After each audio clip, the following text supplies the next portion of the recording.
ခုချိန်ကာလခုခေတ်အားလုံးသောသူတို့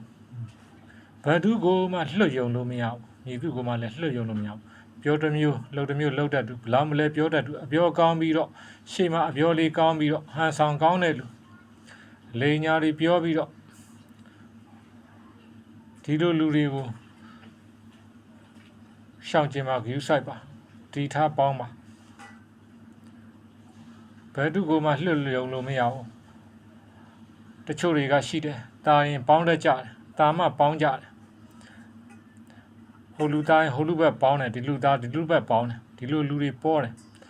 ရုပ်မာတဲ့လူတွေပေါ်များမယ်သတိထားရှေ့တစ်မျိုးနောက်တစ်မျိုးလှုပ်တဲ့လူတွေထားအားလုံးကိုလွတ်ယုံလို့မရကိုဘေးနားမှာကိုပေါင်းနေတဲ့လူတော်လွတ်ယုံလို့မရဘူးအပေါင်းအသင်းကိုကြည်ပေါင်းနော်တွားတယ်လာတဲ့ခါမှလည်းကြည်ပေါင်းကြကြည်သွားကြအားလုံးဖရာတရားမမေ့နဲ့ဂုဏ်တော်ဂါထာတွေမမေ့နဲ့တန်တရားအတွက်ထောက်ပံ့ကောင်းတွေပြုဆောင်နိုင်ကြအောင်ပြုကြပြောင်းလဲတွေကမြန်ဆန်လွန်းလာတယ်ဟောင်းတွေကအသစ်ဖြစ်လာမယ်ဂရုစိုက်ကြဖရာတရားမမေ့နဲ့